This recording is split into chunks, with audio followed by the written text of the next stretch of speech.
नमो सिद्धाणं नमो आयर्याणं नमो उवज्जायाणं नमो लोये सव्यसाहुं मंगलम भगवान वीरो मंगलम गौतमो गणि मंगलम कुंद कुंदाध्यो जैन धर्मोस्तु मंगलम सर्वमंगल मांगल्यम सर्वकल्याणकारिकं प्रधानं सर्वधर्माणां जैनं जयतु शासनं जैनं जयतु शासनं निज स्वरूप को परम रस यामे भरो अपार बंधु परमानंद समय सारे अविकार समय सारे अविकार।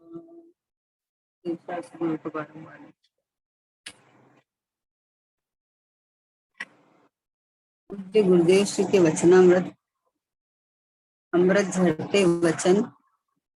45 वर्ष तक एक ध्रुव गए परमात्मा का जो ढिंडोरा पीटा गुरुदेव श्री ने, जो उसी के गीत गाते रहे, उसी की महिमा गाते रहे।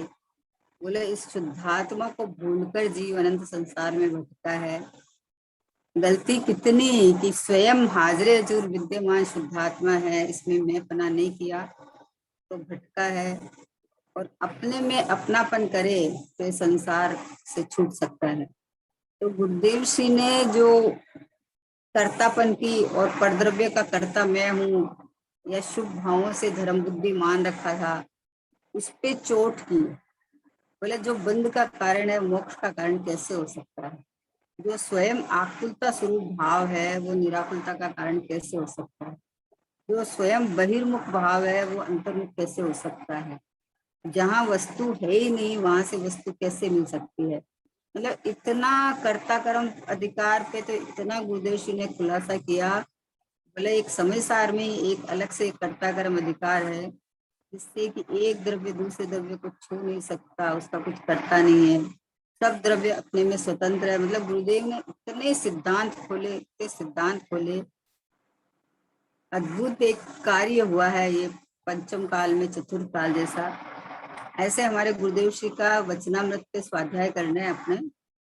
उसमें 166 नंबर का बोल है कि क्रमबद्ध पर्याय का निर्णय करते हुए दृष्टि द्रव्य पर जाती है, तब क्रमबद्ध पर्याय का सच्चा निर्णय होता है। पर्याय के क्रम के सामने देखने से क्रमबद्ध का सच्चा निर्णय नहीं हो सकता। ज्ञायक की ओर ढलता है तब ज्ञायक का सच्चा निर्णय होता है। उस निर्णय में अनंत पुरुषार्थ आता है। ज्ञान के साथ आनंद का स्वाद आए तब उसे सम्यक दर्शन हुआ है। सर्वज्ञ ने देखा है वैसा होगा। पर्याय क्रमबद्ध होती है।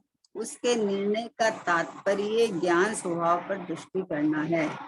आत्मा करता नहीं है किंतु ज्ञाता ही है। देखो क्या कहना चाह रहे हैं जोशी कि क्रमबद्ध पर्याय का निर्णय करते हुए दृष्टि द्रव्य पर जाती है।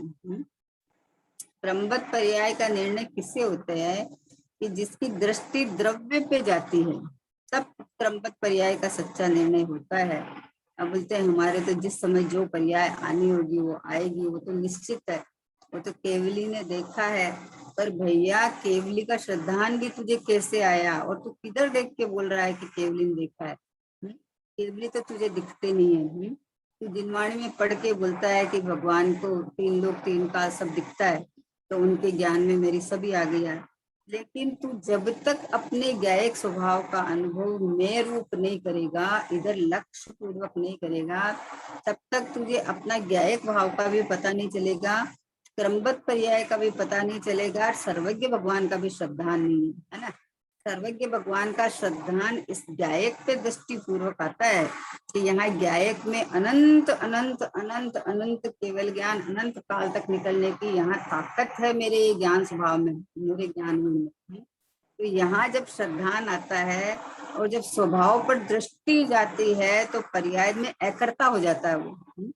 स्वतः परिणमती वस्तु के क्यों कर्ता बनते जाते हो। परिणमन सत्य है, स्वतंत्र है, अहेतुक है, नियामक है, क्रम से बंधा हुआ है। कि कब पता चले कि जब अपने कि अपन बैठे हैं, मान लो और बैठे हैं, देखे तो अपन वो सोचे कि कुछ करेंगे, उसके पहले तो काम हो ही गया। काम हो ही गया तो बोले काम कैसे हो गया, हमने तो नहीं किया। अरे तुमने तो नहीं किया, लेकिन कार्य की योग्यता हो तब तो कोई कोई वहां उपस्थित रहेगा और कार्य होएगा ही होएगा। तो वैसे ही जब हम सोचते हैं अरे ऐसा विचार किया, ऐसा विचार किया, भैया तू ऐसा विचार नहीं करेगा तो भी जो विचार आना है वो विचार उस समय में आएगा ही आएगा। इसलिए जिसको स्वभाव पे मतलब वस्तु पे जिसकी दृष्टि होए ना, वस्तु वस्तु पर टिकी रह के परिणमन करता है। तो जो टिकी हुई वस्तु पे जब दृष्टि जावे तब खबर पड़े कि मैं तो देखो ये रहा और परिणमन निरंतर चालू है, उत्पाद वे निरंतर चालू है, उसको कोई जगत में कराने वाला नहीं है। खाली जीव का ही नहीं, सब छहों द्रव्य में जो परिणमन चल रहा है वो स्वयं अपने सत स्वतंत्रता से चल रहा है। क्योंकि नॉन स्टॉप चल रहा है ना, निरंतर चल रहा है। इतना सोचने तक की शक्ति नहीं है कि पर्याय को, इस पर्याय को अभी मैं सुधारूं। तू सुधारे क्या क्या, तुम सोचेगा जितनी देर में तो पर्याय होके निकल जाएगी, है ना। तो इसलिए एक स्वभाव क्रमबद्ध पर्याय का निर्णय करते ही दृष्टि द्रव्य पर जाती है तो क्रमबद्ध पर्याय का सच्चा निर्णय कहलाता है। दृष्टि द्रव्य पे जावे तो ध्रुव परमात्मा की तरफ लक्ष्य आवे। तो जब जो परिणमन हुआ स्वभाव सम्मुख वाला अतीन्द्रिय आनंद का परिणमन हुआ, वो परिणमन में पता चल जाता है कि मैं तो ये ज्ञेय परमात्मा हूँ, मैं तो शुद्धात्मा हूँ। तो मेरा उपयोग तो शुद्धात्मा पे था ना। तो ये अतीन्द्रिय आनंद सुख कहाँ से आया है कि उत्पाद का स्वभाव है, पर्याय का स्वभाव है परिणमन। तो पर्याय ने परिणमन किया ही है, एक समय भी निकम्मित तो क्षणिक स्वभाव है और त्रिकाल ज्ञायक ध्रुव स्वभाव है, एक दो स्वभाव है। तो उसमें उत्पाद वे ये स्वभाव है, वो निरंतर चलता है। हर समय पर्याय उत्पन्न विध्वंस होती है। तो जब उसका स्वभाव ही है परिणमन करने का तो वहां क्या करना है। और ये त्रिकाली ध्रुव भगवान आत्मा, ये मैं अपरिणामी हूँ, इस पे लक्ष्य, इस पे श्रद्धान, यहाँ का निर्णय आना, ये अनंत पुरुषार्थ है। इसका नाम पुरुषार्थ है। पर्याय की तरफ देख के पुरुषार्थ करूं, इसका नाम पुरुषार्थ नहीं है। वो तो आप पर्याय में छेड़खानी करने की कोशिश करते हो। तो पर्याय में छेड़खानी करने की जब कोशिश करता है तो उसके विकल्प और आकुलता उत्पन्न होती है। क्योंकि जैसा हम चाहते हैं वैसी पर्याय नहीं होती है। अपन चाहते तो बहुत है ना, लेकिन वैसी पर्याय नहीं होती है। तो पर्याय को सुधारने का, अनाकुल होने का, अनंत सुखी होने की ध्रुव है परमात्मा दृष्टि आवे तो दो तीन काम एक साथ हो जाता है। यहाँ दृष्टि आवे तो जैसा स्वभाव है वैसा स्वभाव का अनुभव हो जाता है। जो रागादिक भाव, जो दुखी हो रहा था, आकुलता हो रही थी, वो आकुलता मिट जाती है। वो जो बाहर में जो है रागादिक भाव उत्पन्न नहीं हुए, कर्म का जो उपशम वगैरह होना है वो भी हो गया। मतलब ये तो लड़ी बंद है एकदम। इधर इधर अपन इधर आ गए, स्वभाव सन्मुख हो गए। तो अब स्वभाव तो त्रिकाली शुद्ध है, तो शुद्धता का अनुभव हुआ। जब शुद्धता का अनुभव हुआ तो उस समय अशुद्धता उत्पन्न नहीं हुई।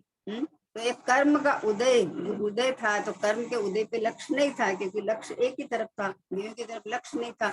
तो एक स्वभाव का अवलंबन कहो, लक्ष्य कहो, दृष्टि कहो, श्रद्धा कहो, अहम करो, एक ही कार्य करने लायक है। ये यहाँ हुआ। और पर्याय के क्रमबद्ध में शुद्ध पर्याय पड़ी है एकदम। पर्याय के क्रम के अंदर शुद्ध पर्याय पड़ी है, जहाँ पुरुषार्थ पूर्वक ये सच्चा निर्णय करे ना कि मैं तो ये ज्ञायक परमात्मा ही हूँ, इधर आवे। तो इसका पुरुषार्थ यही कहलाया जाता है। पुरुषार्थ का नाम स्वरूप की रचना करना है। तो जैसा ज्ञायक भाव, शुद्ध ज्ञायक परमात्मा, ऐसा ये मैं हूँ, ऐसा निर्णय करके पुरुषार्थ करे तो पर्याय के अंदर क्रम काल में नियम से शुद्ध पर्याय आनी ही है। मोक्ष मार्ग की पर्याय आनी है। इसलिए बोला क्रमबद्ध पर्याय का निर्णय करते हुए दृष्टि द्रव्य पर जाती है। ये लाल लाइन लगाई है यहाँ कि अगर दृष्टि तुम्हारी द्रव्य पे नहीं है और तुम क्रमबद्ध की खाली बातें करता है, स्वच्छंद बरतता है कि जिस समय जो पर्याय होनी है हो जाएगी, तो भाई ऐसा नहीं है। तू देख, मैं अपरिणामी हूँ, मैं ज्ञायक परमात्मा हूँ, मैं शुद्ध हूँ, ऐसा ज्ञायक पे दृष्टि आवे तो परिणाम का फल निराकुलता आता है ना। ऐसा है, क्योंकि अगर मोक्ष मार्ग में, अगर मोक्ष में ही आकुलता रहे तो फिर कौन ऐसा स्वीकार करेगा बताओ। मुक्त स्वरूप भगवान आत्मा का आश्रय लेना, लक्ष्य करना, अवलंबन करना, अहम का करना, कुछ भी बोलो, यहाँ बोला है कि दृष्टि द्रव्य पे आई या क्रमबद्ध पर्याय का निर्णय करते हुए दृष्टि द्रव्य पर जाती है, जाती ही है, तभी क्रमबद्ध पर्याय का निर्णय होता है। नहीं तो बाद में अपन समझने के लिए चर्चा करेंगे, सब करेंगे, लेकिन तुम्हारा इसका क्रमबद्ध पर्याय का फल आना चाहिए ना। क्रमबद्ध पर्याय का फल आता है निराकुलता, क्रमबद्ध पर्याय का फल आता है आत्मानुभूति। क्योंकि दृष्टि आत्मा पे जाती है तो आत्मा का जो अपरिणामी गुरु ज्ञाय भाव है, इसका मेपने श्रद्धान होता है, तो ये पर्याय द्रव्य भाव रूप वर्णन करके और आनंद सुख रूप वेदन करती है। तो क्रमबद्ध पर्याय का निर्णय करते हुए दृष्टि द्रव्य पर जाती है। कैसे देखो पता चल जाता है कि अपने पास में गेहूं है, गेहूं का आटा पिसा, आटे की रोटी बनेगी, रोटी ऐसे होगी, वैसे वैसे, तो मतलब कैसे पता चल जाता है कि वस्तु तो गेहूं है, तो गेहूं है, लेकिन इसका परिणमन तो होएगा ना। परिणमन होएगा तो अपने को पता है कि ये सब जितनी चीज बनी है ना वो गेहूं की बनी है, गेहूं का आटा पिसा, आटा से जो भी आइटम बना है बना, तो गेहूं द्रव्य है, गेहूं वस्तु है ना। तो वस्तु पर दृष्टि होए तो आइटम अपने क्रमबद्ध पर्याय से बनते हैं, और दृष्टि वस्तु पे ही नहीं रहे, वस्तु की हयाती का ही खबर नहीं रहे और क्रमबद्ध पर्याय की खाली बात करे, तो बोले ऐसा क्रमबद्ध पर्याय का श्रद्धान होता नहीं है, इसीलिए आकुलता मिटती नहीं है। इसीलिए क्रमबद्ध पर्याय की बात करे और आनंद नहीं आवे, सुख नहीं आवे, तो बोले क्रमबद्ध पर्याय को नहीं देखना है, पर्याय की तरफ नहीं देखना है, पर्याय में हमें कुछ नहीं करना है, क्योंकि पर्याय जितना मैं हूं ही नहीं, मैं तो एक गए हूँ त्रिकाली, और मेरे में तो अनंत काल तक के अनंत सुख होने की सारा का सारा अनंत गुण अखंड रूप से पड़ा हुआ है। तो अपने गुणा, अनंत गुणों का पिंड भगवान आत्मा है, ये मैं हूँ। तो जब इधर इधर इसमें जो चीज भरी है, इसमें दृष्टि अहम बनाएगा, तो इसमें क्रम सर में जो पर्याय निकलेगी, उस पर्याय को अपन सम्यक दर्शन कह दो, आत्मानुभूति कह दो, स्व संवेदन कह दो, नियम से ऐसा आता है ना। और उधर का लक्ष्य हट जाता है, उधर का लक्ष्य हट जाता है, तो पर्याय में अहमपना खत्म हो जाता है। तो पर्याय में ये जो रागादिक भाव होते हैं, ये रागादिक भावों का कर्ता भोक्ता नहीं बनता है। रागादिक भावों का कर्ता भोक्ता नहीं बनता है। क्यों नहीं बनता है? कि जब पता चला है कि मैं तो जब स्व संवेदन के काल के अंदर देखा है कि मेरे में तो आनंद सुख भरा हुआ है, अनंत गुण है मेरे में, तो अवगुण और रागदेश मोह है नहीं। तो अब ये जो रागदेश मोह होता है, तो उसको ख्याल में आ जाता है कि लक्ष्य पर में जुड़ा है तो हुआ है, लेकिन ये समय समय बरतती पर्याय में अपनी योग्यता से हुआ है, मेरे कारण नहीं हुआ, मैं इसका करता नहीं। तब बोले कि क्या हुआ? तब क्रमबद्ध पर्याय का सच्चा निर्णय होता है। दृष्टि द्रव्य पे जाती है तो सच्चा निर्णय होता है। पर्याय के क्रम के सामने देखने में क्रमबद्ध का सच्चा निर्णय नहीं हो सकता। क्या कहा? हम इसको कर दे, हम इसको कर दे। दृष्टांत लेते हैं, एक बच्चा जन्मा, बच्चा जन्मा तो माँ मतलब इतनी अच्छे से, पहली बार पहला बच्चा हुआ है, इतना शोक, इतना लालन पोषण अच्छा से करती है, इतना ध्यान रखती है, इतना सब कुछ करती है। तो अब उसके क्रम के अंदर इतना ध्यान रखने से उसके क्रम में 6 महीना में 1 साल का बच्चा होएगा कि नहीं? भाई इतना ध्यान रखती है, इतना पौष्टिक दूध पिलाती है, इतना मालिश का बढ़िया तेल लगवाती है, इतनी बढ़िया 24 घंटा की बाई रख रखी है उसको। तो अब वो 6 महीना का, 6 महीना में 1 साल का बच्चा होएगा कि नहीं? बोला उसका क्रम ही नहीं है, होएगा कहाँ से? तो इसका मतलब 6 महीना का या 1 साल का होने के लिए नियामक कारण तेल मालिश नहीं है, सेवा करना ये नहीं है, ये उसके क्रम में आई हुई, 1 साल में 1 साल का होएगा, उसके क्रम में आई हुई पर्याय है। इसलिए 1 साल का करने के लिए कोई प्रयत्न नहीं करना है। ये जो है वो बच्चा है तो उसका परिणमन 6 महीना का है तो 6 महीने का होएगा, और 1 साल में 1 साल का होएगा। अपने क्रम काल में है तो तू तो बच्चे पे लक्ष्य कर, उसका बड़ा होने का, उसका 6 महीने का, उसका 12 महीना पर लक्ष्य करने की क्या जरूरत है? क्योंकि वो तो होएगा ही ना अपने क्रम काल पे। जो बच्चा आज जन्मा है तो 1 साल में 1 साल का होएगा, इसमें क्या बड़ी बात है, होएगा ही होएगा। तो उसके लिए ये सारा मालिश फालिश ये नहीं है, है? ये तो बच्चे पे लक्ष्य है कि बच्चा स्वस्थ रहे। बच्चा ये है 1 साल में 1 साल का होने के लिए करे तो फिर 6 महीने में 1 साल का कर दे, नहीं कर सकता। तो इसलिए जब हम बच्चे को बड़ा करना चाहते हैं तो बच्चे पे लक्ष्य रहता है, साल पे, दिन पे, तारीख पे नहीं रहता है ना। वैसे ही जिसका दृष्टि, जिसका लक्ष्य, जिसका उपयोग भगवान आत्मा को स्वीकार करके इधर आता है, उसको क्रमबद्ध पे निर्णय हो जाता है कि जो लक्ष्य, जो दृष्टि, जो पर्याय, जो उपयोग स्वभाव सन्मुख रहेगा, टिकेगा, नियम से उसके क्रम में सम्यक दर्शन, फिर मोक्ष मार्ग, और मोक्ष मार्ग की पूर्ति मोक्ष, ये नियम से क्रम में आने वाला है। उसमें क्या है, कोई रोटी खाएगा तो उसको पता है कि खाएगा तो पेट भरेगा ही, उसमें क्या है, मुझे पेट भरना है, मुझे पेट भरना है, मुझे पेट भरना है। अरे पेट क्या भरना है, वो तो खाएगा तो पेट भरेगा, है? पता ही ना, आगे का पता रहता है कि अगर ऐसा होएगा तो ऐसा होएगा ही। तो हमें क्या करना है कि हमें तो एक त्रिका स्वभाव भगवान आत्मा, ये मैं हूँ, इस पे दृष्टि आते ही पर्याय के अंदर क्रमबद्धता समझ में आ जाती है कि हम बहुत प्रयत्न करें तो पर्याय को आगे पीछे नहीं कर सकते। हम सोचे बैठे शांति से सोचे कि आज हम गुस्सा बिल्कुल भी नहीं करेंगे, आज बिल्कुल भी नहीं करेंगे, पर वो तो अपने क्रम काल में आएगा तो आएगा, आएगा तो आएगा। हमें तो ये देखना है कि मेरा स्वभाव है ही नहीं गुस्सा, मेरे अंदर राग द्वेष मोह क्रोध है ही नहीं। अपने स्वभाव पे डटे रहो ना, टिके रहो ना, तो अपने क्रम काल में आया है वो निकल जाएगा, है ना। अगर स्वभाव को भूल के क्रोध में अपनापन करेगा तो क्रोध हावी हो जाता है। क्रोध के काल में उसको पर जान के और स्वभाव पे लक्ष्य करेगा तो सहजपने जानने में आ जाता है। सहजपने वर्तमान अवस्था का ज्ञान हो जाता है कि वर्तमान अवस्था में अभी इस तरह का परिणाम आया है। लेकिन दृष्टि एक एक पे होए तो इस क्रमपथ का श्रद्धा नावे। जिस क्षेत्र में, जिस काल में, जिस भाव से जो जिस समय होना है तो उस समय होगा ही होगा। इंद्र नरेंद्र जिनेंद्र की कोई टालने में समर्थ नहीं है। ये बात कब पता चले कि अपरिणामी ध्रुव गायक पे आवे, तो ये बात पता चले। क्या पता चले बताओ। एक फैक्ट्री का मालिक है, तो वो जाता तो वो भी फैक्ट्री है, सुबह से लेकर शाम तक रहता है वहीं, अपने ऑफिस में बैठा रहता है, देखता रहता है, लेकिन पूरा फैक्ट्री का सुचारू रूप से काम हो जाता है।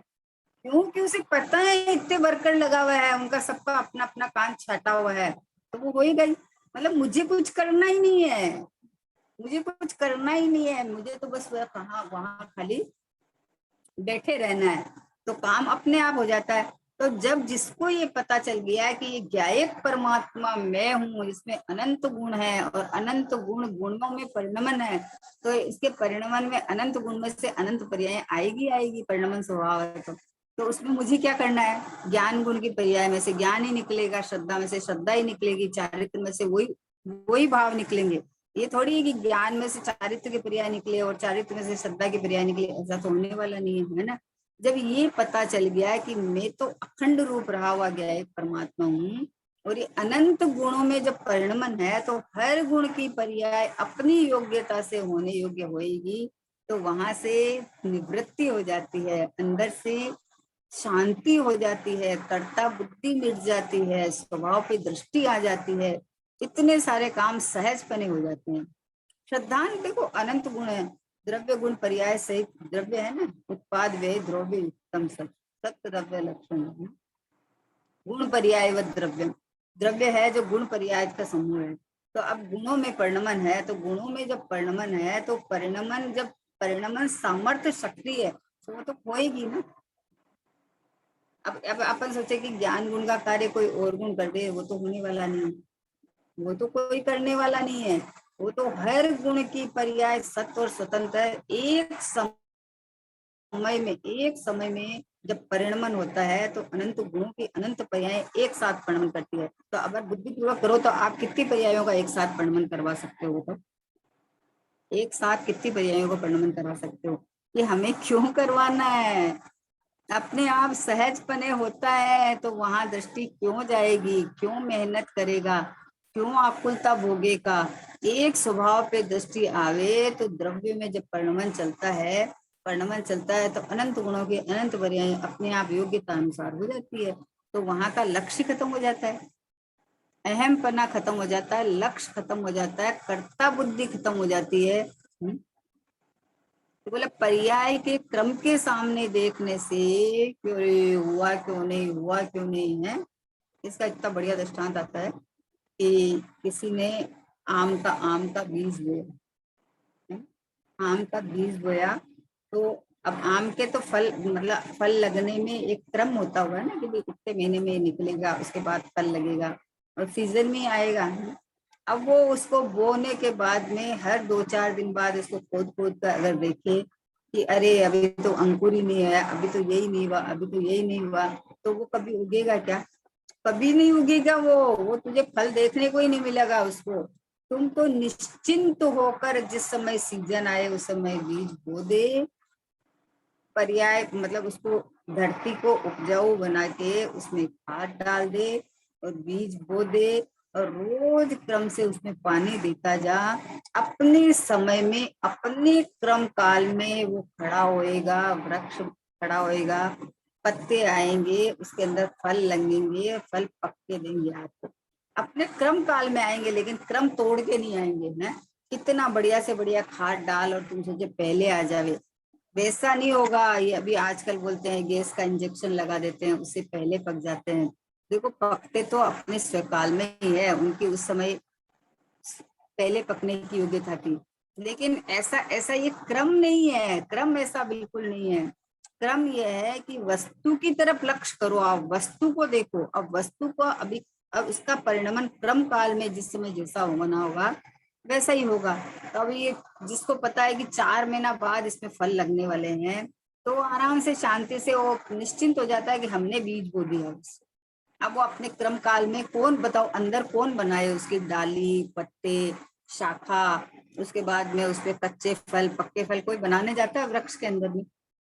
सब उसके क्रम काल में आने वाले हैं। इसलिए जिसको खबर पड़ जाती है, जो ऐसा खेती बाड़ी का काम करते हैं, उनको अपने यहाँ पता है कि इस सीजन में है तो इस सीजन में अपने स्व समय में बो देते हैं।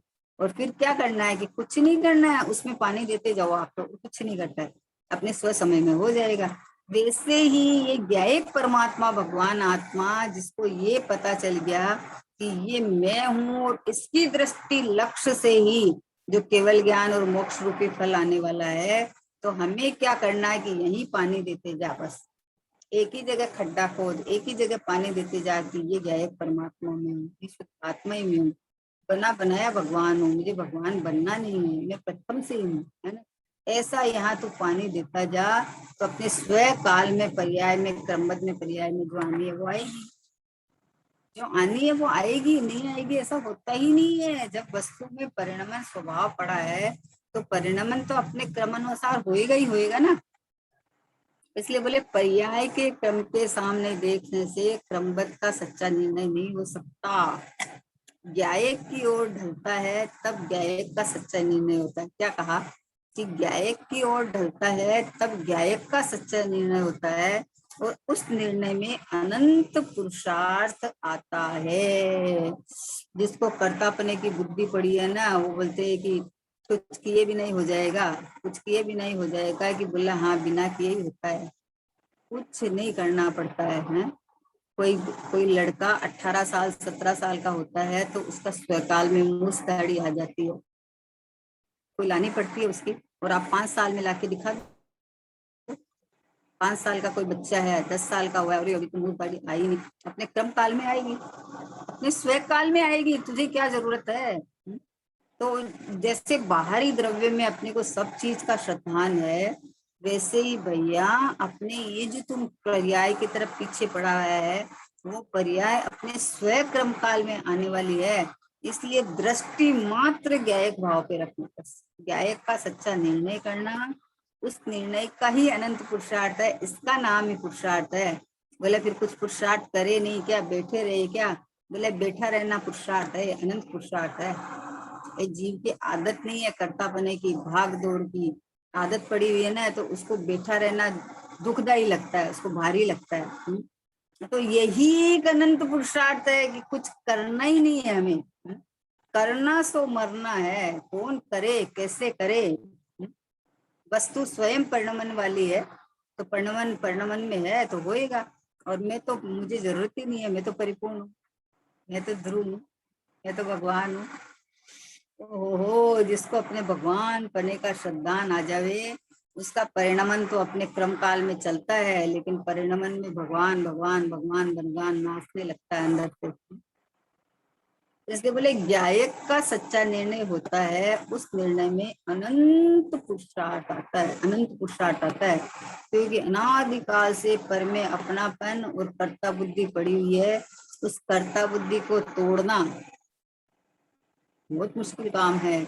अभी 25 साल से हम मंदिर जा रहे थे, पूजा पाठ नियमित, इतना भक्तामर जी का पाठ करना, ये करना ये करना, और कोई अचानक आपके बोले कि इससे धर्म वरम कुछ नहीं होता। बोले क्या बात करते हो आप, हम सुबह से मंदिर में बैठ के 4 घंटा ये करते हैं, आप बोलते धर्म नहीं होता। बोले तुम मंदिर में बैठ के गायक था, मात्र जाननहार था, ये क्रिया तुम्हारी थी नहीं, ये क्रिया तो जड़ की क्रिया थी, और ये जो भाव थे वो आश्रव तत्व थे, तेरी थी नहीं।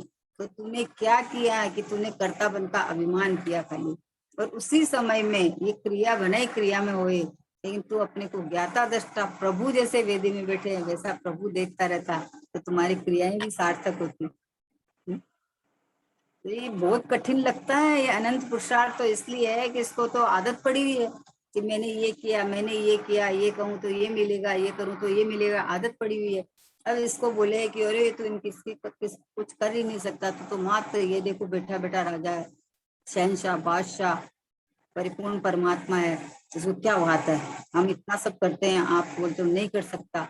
भैया तू वस्तु का स्वरूप जान, मैं बना तूने कहाँ किया, ये जान, ये अनंत पुरुषार्थ है। हाँ हाँ हाँ, हाथ पे हाथ धरा ऐसे, करना कुछ न रहा जैसे, दृष्टि लखी जे आत्म की, प्रभु के चरण स्पर्शन की।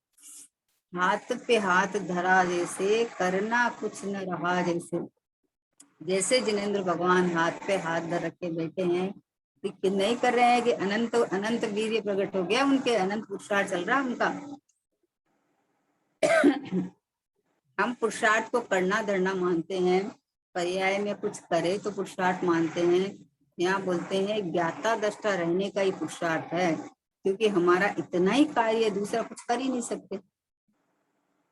तो बोला उस निर्णय में अनंत पुरुषार्थ आता है।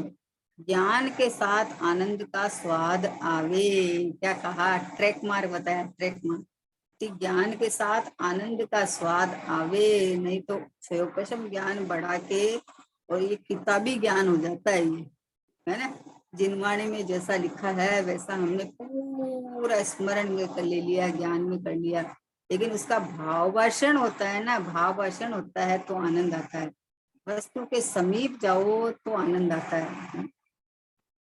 देखो मेहनत किसमें लगी, किसान हल जोत के ना बीज बोते हैं, तो बीज बोते हैं तो उसमें वो मेहनत कर लेते हैं, फिर वो आराम से शांति से बैठ जाते हैं, बस उसमें रखवाली रखते हैं और पानी देते रहते हैं।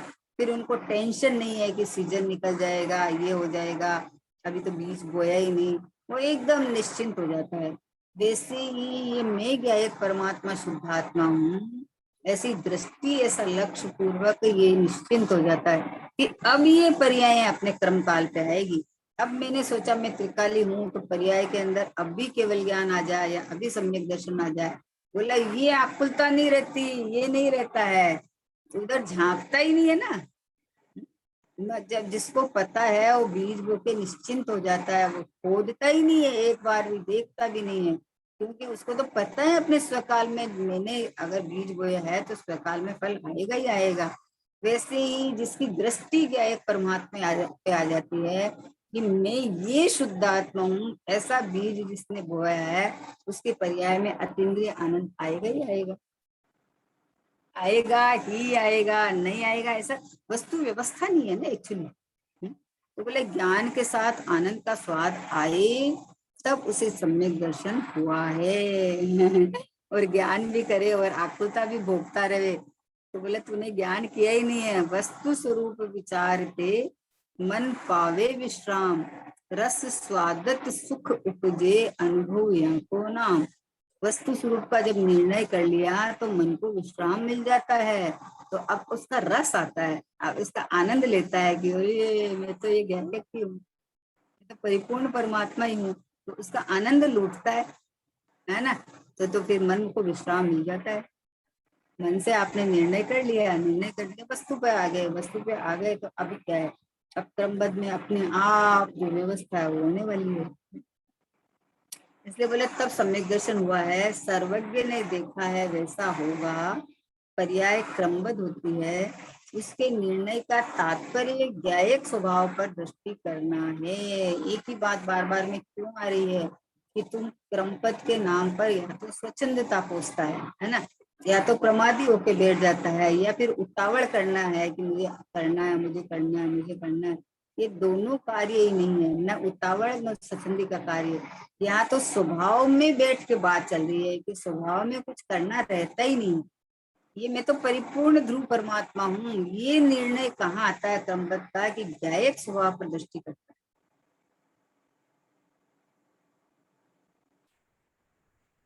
मैं ज्ञानानंद स्वभावी हूँ, मैं ज्ञानानंद स्वभावी हूँ।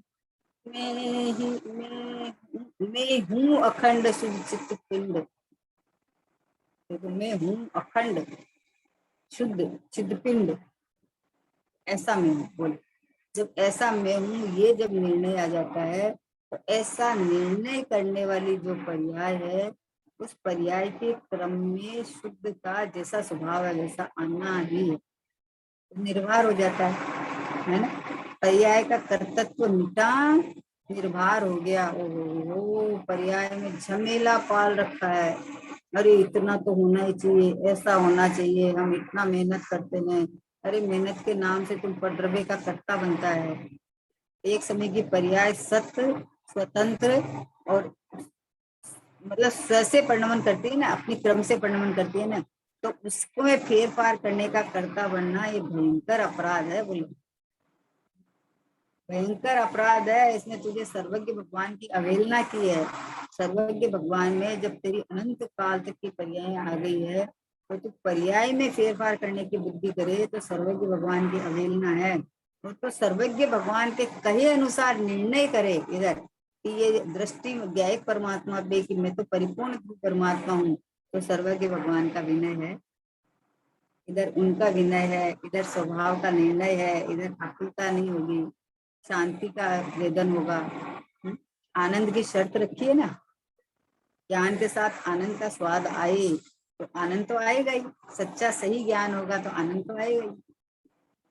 आपको कोई चीज कितनी कितने समय से समझ में नहीं आ रही थी, और जिस समय समझ में आ गई तो कितनी खुशी मिलती है, कितना आनंद मिलता है। आज मुझे समझ में आ गई ये बात, तो ये समझ का आनंद है ना, तो ज्ञान के साथ आनंद का तो जोड़ा है ही है। बोले पर्याय क्रमबद्ध होती है, उसके निर्णय का तात्पर्य क्या कि ज्ञान स्वभाव पर दृष्टि करना। दृष्टि में बस एक ही आया, ज्ञानमयी में आत्मा, अनुभव में बस एक ही आया। दृष्टि में और अनुभव में बस एक ज्ञानमयी आत्मा हूँ मैं। तो बोला उसके निर्णय का तात्पर्य ज्ञान स्वभाव पर दृष्टि करना है। आत्मा करता नहीं किंतु ज्ञाता ही है। हा हा हा हा, ये ज्ञाता बने में कितना निर्भरता है, कितना आनंद है कि मुझे कुछ करना ही नहीं है। बोला पर्याय अशुद्ध को शुद्ध तो करना है ना। बोले नहीं, अपने क्रम काल में होने वाली है। जैसे छोटा बच्चा गंदा है ना, गंदा है तो अभी उसको बोलेगे नहीं अभी ये साफ रहे, अभी चाहे जहाँ बाथरूम नहीं करे, चाहे जहाँ नहीं करे, ये साफ रहे। तो बोला अभी इसका ऐसा ही क्रम काल है पर्याय का। जब वो अपने बड़ा होएगा तो अपने आप ही उसको समझ आएगी, वो नहीं करेगा, उसका वो क्रम काल वो आएगा। वैसे ही अभी जो पर्याय का क्रम काल है, मान लो राग हुआ, आकुलता हुआ, क्रोध आया, तो अपने क्रम काल में है। जैसे जैसे पर्याय पे स्थिरता, पर्याय की द्रव्य पे स्थिरता बढ़ती जाएगी, अहम बना टिक्का बना होता जाएगा, वैसे वैसे वैसे भाव नहीं आएंगे। हम लाऊं और नहीं लाऊं ये बात ही नहीं है। यहाँ तो अपरिणामी ध्रुव परमात्मा में अहम पन्ना हुआ यहाँ, और पर्याय अपने क्रम काल में, क्योंकि पर्याय में तो मोक्ष मार्ग तो क्रम है ना, तो क्रम है। तो आप सोचो कि अभी सम्यक दर्शन हुआ तो अभी केवल ज्ञान हो जाना चाहिए, ये नहीं होगा, उसका अपना क्रम काल है। वैसे ही भगवान आत्मा बस एक में हूँ, दृष्टि एक ज्ञायक पर, अपनापन एक ज्ञायक पर कि मैं तो परिपूर्ण अब भी हाजिरे हजूर विद्यमान पूरा हूँ, मुझे कुछ करना ही नहीं है। मुझे शुद्धता प्रकट करके तो बढ़ेगा नहीं मेरे में, अभी मेरे में कुछ घटा हुआ नहीं है। ऐसे अपने त्रिकाली ज्ञायक भाव पे दृष्टि आवे, उसको क्रमबद्ध का सच्चा श्रद्धान हुआ है। और जिसको क्रमबद्ध का सच्चा श्रद्धान होता है उसको आत्मा का अनुभव होकर अतीन्द्रिय आनंद आता है। सहज सहज है। देखो इसलिए बोले कि क्रमबद्ध के नाम से स्वच्छंदता नहीं पोसना, क्रमबद्ध स्वभाव पे लक्ष्य दृष्टि आने पर क्रमबद्ध का श्रद्धान होता है। तो तुझे क्रमबद्ध का श्रद्धान पे नहीं देखना है, क्रमबद्ध पे नहीं देखना है, सर्वज्ञ के ज्ञान में आया वैसा होगा वैसा नहीं देखना है। तो अपने ज्ञायक की तरफ दृष्टि, ज्ञायक की तरफ लक्ष्य की, ये तो मैं पूरा का पूरा हूँ, मैं तो पूरा परमात्मा बना बैठा हूँ, मैं तो अनंत वैभव धारी हूँ, मैं तो अनंत का पिटारा हूँ मैं, और अनंत काल तक मैं अखंड शुद्ध यूं का यूं परमात्मा बने रहा हुआ हूँ। इतना जब श्रद्धान आता है अंदर दृष्टि पूर्वक, तो अपने आप ज्ञान में ख्याल में आ जाता है, ज्ञान के साथ आनंद आता है, क्योंकि वस्तु स्वरूप विचारते, वस्तु स्वरूप का अंदर पता चल गया तो उधर आनंद आता है। इधर क्रमबद्ध के अंदर तुम्हारा सम्यक होने का काल बन गया।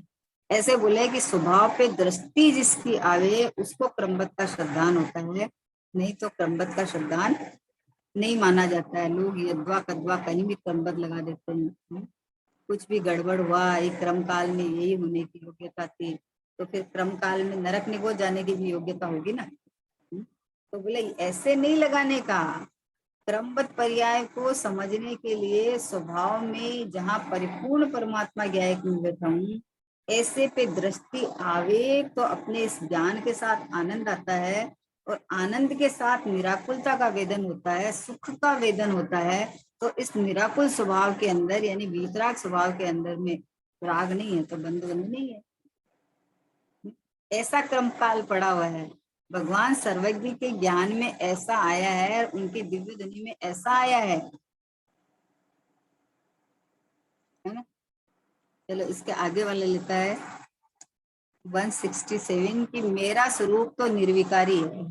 देखो आ गया, मेरा स्वरूप तो निर्विकारी है, वीतराग परमात्मा जैसे है वैसा ही मैं हूँ। ऐसा निज शुद्ध स्वरूप का भान नहीं किया, इसलिए परिभ्रमण दूर नहीं हुआ।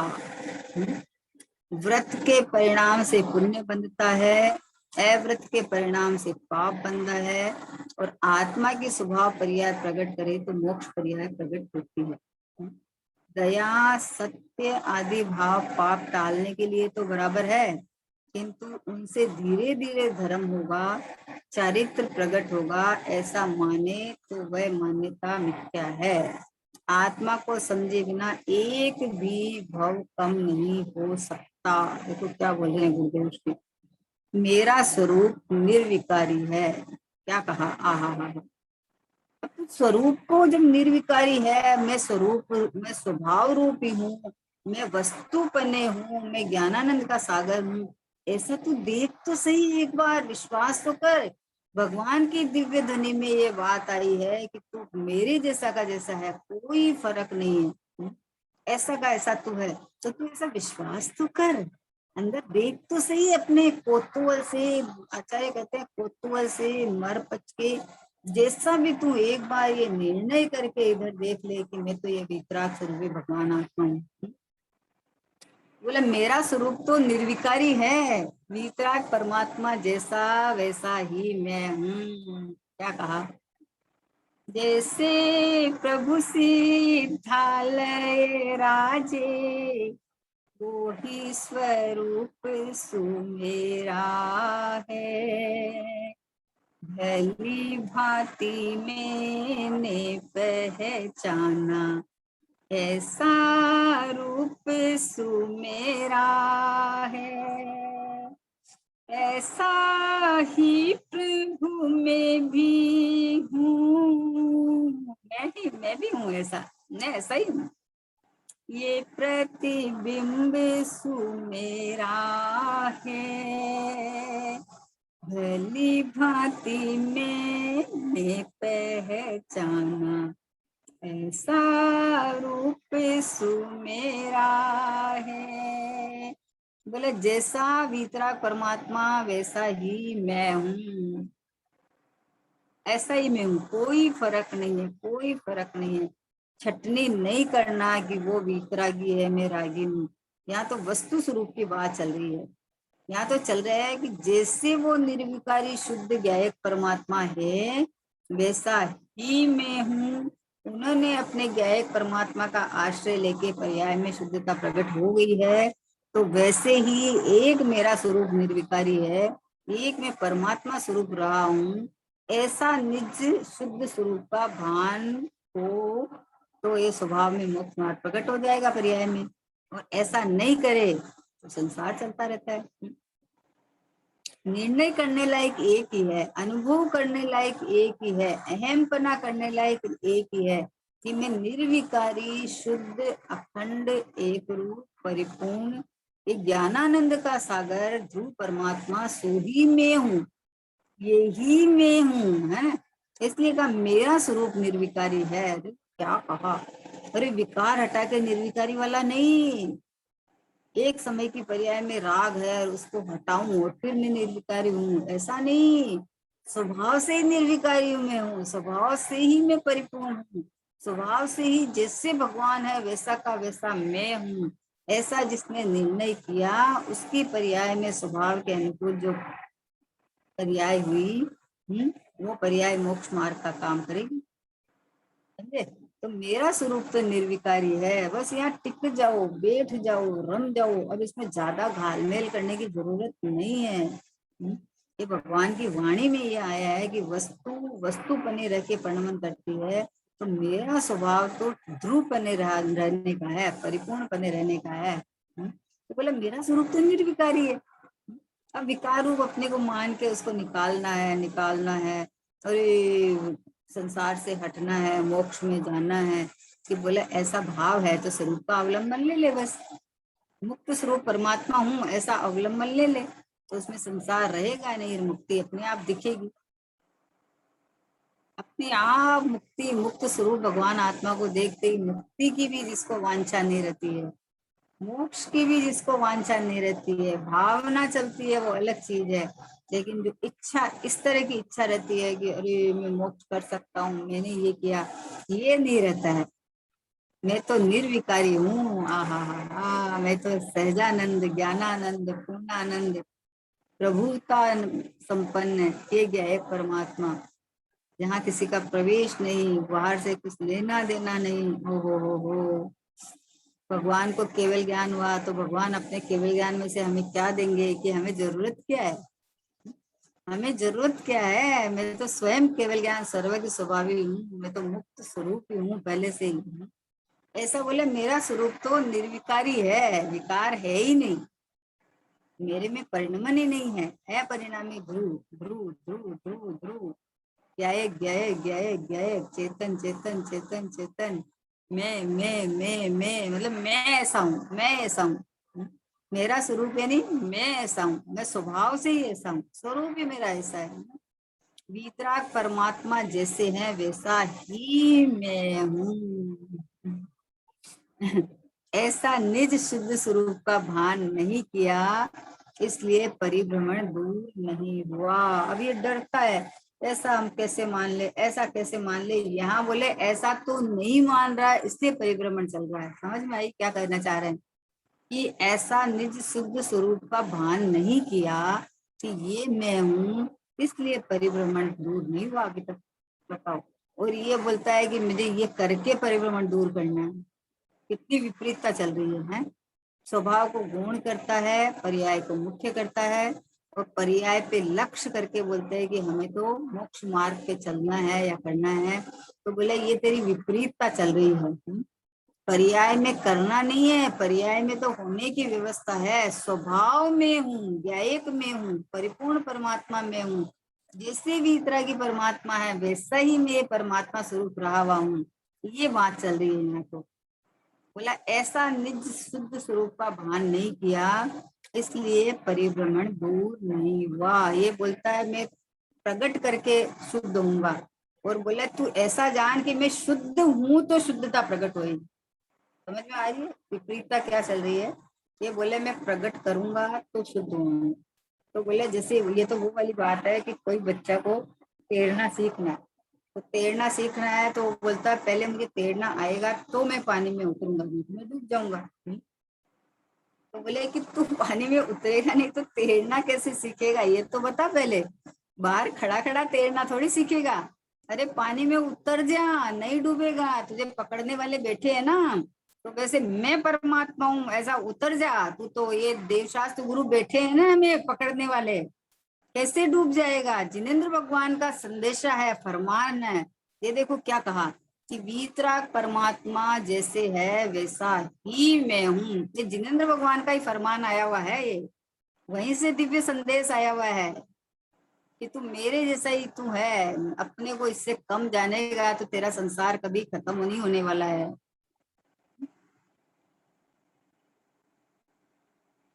जो निगोद में सोही मुझ में सोही मोक्ष मझार, निश्चय भेद कछु भी नाही भेद गिने संसार। जैसा स्वरूप सब जीव स्वरूप से परमात्मा है, आज तक जितने सिद्ध हुए वो अपना स्वरूप का अवलंबन लेके हुए हैं। इसलिए भैया तुझे परिभ्रमण अगर मिटाना है तो तू तेरा मेरा स्वरूप निर्विकारी है, मेरे में विकार है ही नहीं, मैं अशुद्ध हुआ ही नहीं। समझे ना? तो उसका जन्म मरण का फेरा मिट जाएगा। तो बोला ऐसा निज शुद्ध स्वरूप का भान नहीं किया तो परिभ्रमण से, इसलिए परिभ्रमण दूर नहीं हुआ। मतलब कितनी बढ़िया कितनी मीठी बात है कि तू अपने शुद्ध स्वरूप का खाली विश्वास कर, श्रद्धा कर, अहम बना कर, तो तेरा परिभ्रमण दूर हो जाएगा है। और तू परिभ्रमण दूर करने का तो प्रयत्न करता है, पर जिसके आश्रय से परिभ्रमण दूर होता है उसमें हम ही नहीं पड़ता है। चलो, करना न धरना सुखी रहना, लेना न देना मगन रहना। कि जहाँ परिपूर्ण परमात्मा हो यहाँ कुछ चाहिए ही नहीं, करना ही नहीं है। अब यहाँ इसका आश्रय लेवे तो परिभ्रमण दूर हो जाए। तो तुझे परिभ्रमण दूर करना है और आश्रय इसका लेना नहीं है। पर द्रव्य शुद्ध होने से क्या हुआ? पर्याय में शुद्धता हुई तब हुई। तो बोले तो पर्याय में बैठा रहे, क्या करेंगे बता? आचार्य क्या करेंगे? भगवान क्या करेंगे? भगवान तो बोलते हैं तू मेरे जैसा है, तो अपने को ऐसा मान तो तेरा परिभ्रमण अभी दूर हो जाएगा। मुक्त स्वरूप का निर्णय करते ही ये निर्णय में ये आ जाता है कि मैं तो भगवान बना बनाया हूँ, मैं तो शुद्धात्मा ही हूँ, मैं तो परिपूर्ण हूँ है। तो इसलिए कहा है कि ऐसा निःशुद्ध स्वरूप का भान नहीं किया, इसलिए परिभ्रमण दूर नहीं हुआ। व्रत के परिणाम से पुण्य बनता है। अब देखो क्या कहा कि तू कहाँ कहाँ परिभ्रमण दूर होने का करने का उपाय करता है। कि व्रत के परिणाम से पुण्य बनता है, तू उधर लगा हुआ है, परिभ्रमण कर से छूटने के नाम से लगा हुआ है। हमें सुख चाहिए, हमें संसार का अभाव करना है, इसके नाम से ये सब कार्य में लगा हुआ है। व्रत के परिणाम से पुण्य बनता है, अव्रत के परिणाम से पाप बनता है, और आत्मा की स्वभाव पर्याय प्रकट करे तो मोक्ष पर्याय प्रकट होती है। शुभ, अशुभ और शुद्ध, 3 तरह के परिणाम है ना। तो तुम देव शास्त्र गुरु का अवलंबन लेगा, व्रत तप करेगा, तो तू सोचे कि मुझे मोक्ष मार्ग मिल जाएगा, कि वो नहीं मिलेगा, उससे पुण्य बंद होगा, है ना। और अगर तुम अव्रत के परिणाम रहेगा तो तुझे पाप बंद होगा। इसलिए ये पुण्य पाप दोनों तो पराश्रित भाव है, ये तो संसार में ही परिभ्रमण करने का कारण है। निर्विशेषतया संसार में प्रवेश कराते हैं। एक लोहे की बेड़ी है, एक सोने की बेड़ी है, दोनों बेड़ी है, दोनों बांधते हैं, इसलिए ये दोनों तो निर्विशेषतया संसार में प्रवेश कराते हैं। अब बोले आत्मा के स्वभाव पर्याय प्रकट करे, क्या कहा, आत्मा की स्वभाव पर्याय प्रकट करे तो मोक्ष पर्याय प्रकट होती है। यानी मुक्त स्वरूप भगवान आत्मा मैं हूँ ऐसा अपने को जाने माने तो मोक्ष मार्ग की पर्याय प्रकट होती है, हो जाती है। मोक्ष मार्ग की पर्याय प्रकट होने का अपना उसका स्वकाल है, उसका अपना तत्समय का भाव है। हमें नहीं प्रकट करना है, क्योंकि मैं तो पहले मुक्त स्वरूप हूँ, मैं तो ध्रुव रूप रहा हूँ ना, मैं तो परिपूर्ण परमात्मा रूप रहा हूँ ना, है? मुझे क्या करना है बताओ। इसलिए कहा कि आत्मा की स्वभाव पर्याय प्रकट करे तो मोक्ष पर्याय प्रकट होती है। दया, सत्य आदि भाव पाप टालने के लिए तो बराबर है। क्या कहा, लोग बोलते हैं कि अरे पाप से हटो तो धर्म हो जाएगा, पाप से हटो तो धर्म हो जाएगा, कि पाप नहीं होगा इतना तो है। पाप से हटोगे, चोरी, हिंसा, झूठ, चोरी, पाप, ये 5 पाप नहीं करोगे तो आप नरक निगोद गति नहीं जाओगे, वहां से हट जाओगे। लेकिन उसको टालने का ये उपाय थोड़ी है, इसको टालने का मोक्ष मार्ग का ये उपाय नहीं है। दया, सत्य आदि पाप टालने के लिए तो बराबर है, किंतु उनसे धीरे धीरे धर्म होगा, चारित्र प्रकट होगा, ऐसे माने तो ये मान्यता मिथ्या है, विपरीत मान्यता है। बंद भावों से धर्म कैसे प्रकट हो सकता है। यहाँ स्वभाव यहाँ है, बहिर्मुख लक्ष्य से, बहिर्मुख भाव से धर्म कैसे प्रकट हो जाता है, स्वभाव कैसे प्रकट हो जाता है। जिसके बंद, जिस जिन भावों से बंद होता है उन्हीं भावों से तुम धर्म मान लेता है। आश्रव भाव को संवर निद्रा मान लेता है और फिर वो मोक्ष का कारण मान लेता है। बोले विपरीत मान्यता है, आश्रव हटाना है, संवर प्रकट करना है, तो बोले पर्याय में तुझे कुछ नहीं करना, तुझे तो ये निर्णय करना है स्वभाव का कि मेरे में ये बंद है ही नहीं, मैं तो पहले से मुक्त हूँ, मैं तो शुद्ध ही हूँ।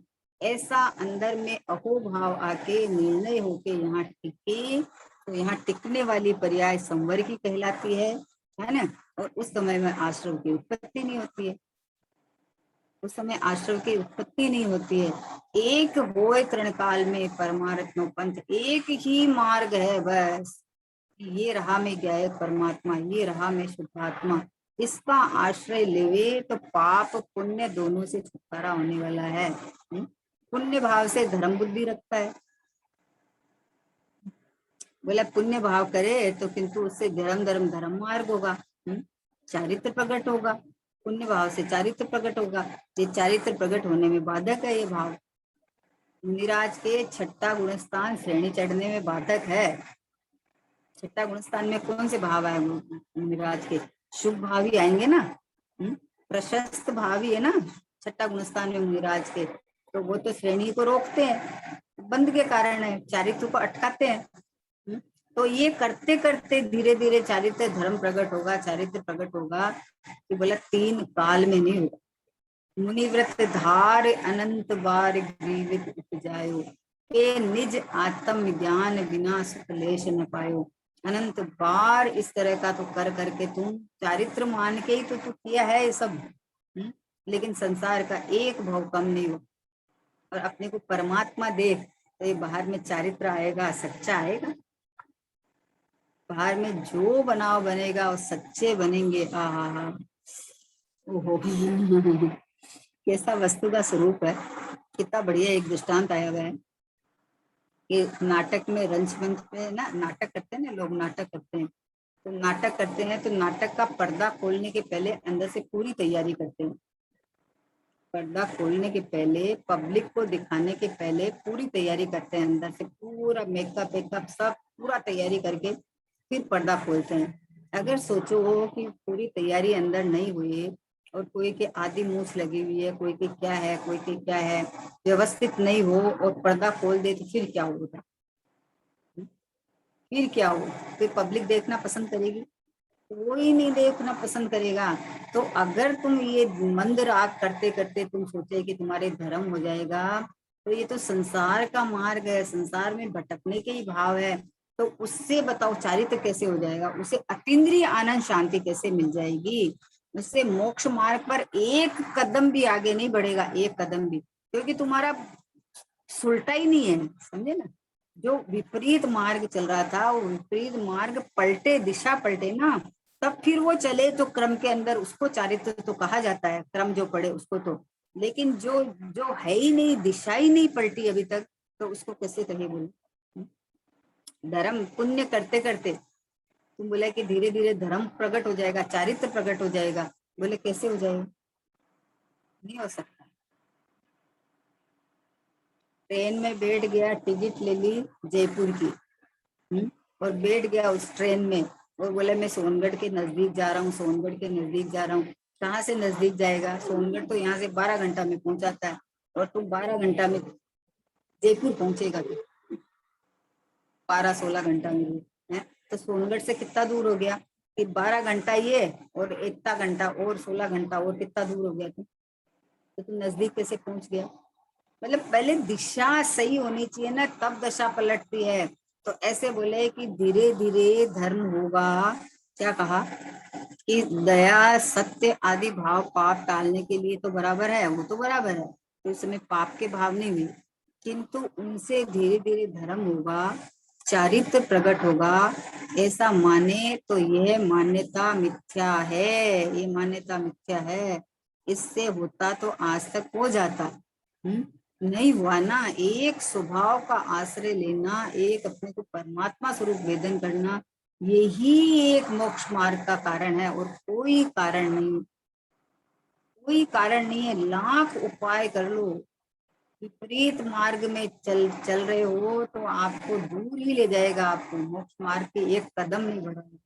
और स्वभाव रूप अपने को मानो कि ये रहा मैं, ये रहा प्रभु परमात्मा, मैं तो बना बनाया भगवान हूँ, मुझे तो कुछ करना धरना ही नहीं है। एक समय की पर्याय की तरफ भी नहीं झांकना है मुझे। पर्याय स्वतः परिणमन करेगी और पर्याय में शुद्धता होएगी तो मेरे में कुछ बढ़ेगा नहीं, और अभी अशुद्धता के काल में मेरे में कुछ घटा नहीं है। ऐसा पर्याय से निरपेक्ष स्वभाव का जो ग्रहण करे, उसके अपने आप सम्यक दर्शन ज्ञान साहित्य प्रकट होते हैं। होने की व्यवस्था है ऐसा ही। चीनी मुंह में रखो तो मीठा मुंह अपने आप होता है, उसके लिए क्या करना है? कुछ नहीं करना, कुछ नहीं करना है। कोई मिष्ठान बनाना है तो चीनी चीनी को प्रयोग करो तो मिष्ठान मीठे बन जाएंगे, बन जाएंगे ना। आपको जब पता चल गया कि एक वस्तु ऐसी है कि जिससे उसको डालने से जहां डालोगे वहां मीठा मीठा मीठा मीठा मीठा हो जाए, तो अपने को कहाँ दूसरी जगह कोई प्रयत्न ही नहीं करना है। ऐसे ही मोक्ष मार्ग, मोक्ष, निराकुलता है, आनंद, ये सब एक ही जगह से होने वाला है कि एक ये मैं वस्तु परिपूर्ण ज्ञात परमात्मा इधर अहम पना करे, तो उससे जो कुछ होने वाला वो सब सहज हो जाएगा। पर्याय का धर्म, पर्याय का कर्तव्य खाली इतना है कि अपने स्वभाव रूप अपना वेदन करे, अपने ज्ञायक रूप की ये मैं हूँ ऐसा वेदन करे, तो पर्याय जो आकुलता रूप थी उसमें निराकुलता हो जाता है। पाप भाव की जगह धर्म के, पुण्य भाव की जगह धर्म भाव प्रकट हो जाते हैं। संसार में जो भटकने का आश्रव तत्व जो होके बंद बनता था, उसकी जगह संबर होके और निर्बंध अवस्था हो जाती है। तो ये तो अपने आप हो जाते हैं। ये इनमें पर्यायों में हमने क्या किया? कुछ नहीं किया, हमने तो स्वभाव का निर्णय किया, अपनी महिमा की, ये ज्ञायक परमात्मा में हूँ, ये शुद्धात्मा में हूँ, ये परिपूर्ण भगवान में हूँ। एक जगह बस आ हा ये मैं प्रभु, मैं प्रभु, मैं प्रभु, ऐसा अपना प्रभु होने का धुन लगा। तो ये देखो चारित्र तो खेलते खेलते आता है। और ये चारित्र में चने चबाने पड़ते हैं, अरे नहीं चबाने पड़ते हैं चने, नहीं चबाने पड़ते हैं। जिसको आत्मा का अतीन्द्रिय आनंद का स्वाद जिसने चख लिया है, उसके बाहर में कैसे भी उपसर्ग आ जावे, वो अपने में देखता ही नहीं है, जो देह में हो रहे हैं जो कुछ हो रहे हैं, और किसी और को दोष देता नहीं है कि पूर्व कर्म में देह को अपना मान के जो भाव किए थे उसके फल में ऐसा हुआ है। कर को दोष देता नहीं है, उपसर्ग को अपना मानता नहीं है। लक्ष्य से रागादिक भाव होते हैं तो उसको दुख का कारण दुख रूप मान के उससे भिन्नता कर लेता है। और एक ये एक परमात्मा शुद्धात्मा में हूँ, एक जानिए मानिए रम रहिए, तो समल विमल न विचारिए यही सिद्धि हो। एक जानो, एक को मानो, एक जगह रमो कि ये रहा मैं शुद्धात्मा, ये रहा मैं भगवान आत्मा, ये रहा मैं परिपूर्ण परमात्मा है। परमात्मा को परमात्मा थोड़ी बनना है, बना बनाया भगवान हूं मैं तो। ऐसे अपने परिपूर्ण परमात्मा स्वरूप का लक्ष्य कहो, अहम कहो, कुछ भी कह लो कि यही मैं हूँ, ऐसा जिसको ज्ञान श्रद्धान हुए उसको बोलते हैं कि ऐसा माने तो वह मान्यता मिथ्या है। कि धर्म करते मतलब धीरे धीरे ये दया दान के व्रत से मेरा चरित्र हो जाएगा, ऐसा माने तो मान्यता मिथ्या है। आत्मा को समझे बिना एक भी कम नहीं हो सकता। आत्मा को समझे बिना यानी मैं परमात्मा हूँ, शुद्ध आत्मा हूँ, इस तरह समझे बिना, इस तरह अपना अहो भाव आए बिना, इस तरह अपने को एकत्व ममत्व अपने से किए बिना भैया एक भी भव कम नहीं होने वाला है। और जो ऐसा जानेगा उसको भवरहित भगवान दिखेगा, तो उसका भव उसे दिखेगा ही नहीं, रहेगा ही नहीं, उसके भव टिक नहीं सकता। देखो उधर झांकेगा तो मिट नहीं सकता, और इधर झांकेगा तो भव टिक नहीं सकता। ऐसा ऑटोमेटिक वस्तु व्यवस्था पड़ी है। तो इसलिए सच्ची समझ का मार्ग है। गुरुदेव बोलते हैं ना, समझन का काम है यहाँ पे, मात्र करना ही धरना है ही नहीं। पर्याय की क्रमबद्ध का स्वभाव के आश्रय से समझ में आती है। तो ये स्वभाव, ये ज्ञायक भाव, ये मैं हूँ, इतना जिसको समझ में आ जाए उसको पर्याय में पुरुषार्थ करना नहीं पड़ता है। सहज परिणय पर्याय स्वभाव की तरफ धरती हुई उत्पन्न होती है, और उसके अंदर अपने आप मोक्ष मार्ग उत्पन्न होकर पूर्णता को प्राप्त होता है। ऐसी वस्तु व्यवस्था है। निज निधि निज में बताई, यह अनंत उपकारी है। इसके लिए जिन वाणी माँ को वंदना शतवारी है, वंदना शतवारी है। नौवाण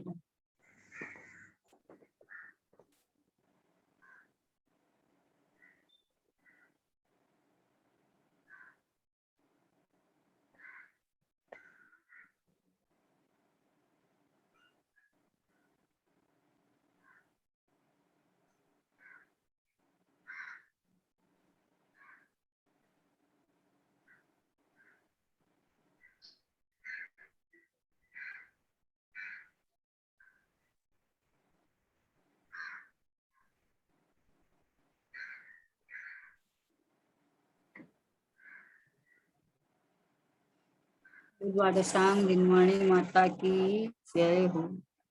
महान जैन धर्म की जय हो। परम परम उपकारी करुणा सागर श्री महान गुरुदेव की जय हो। निज कारण परमात्मा ध्रुवात्म गुरु की जय हो, जय हो।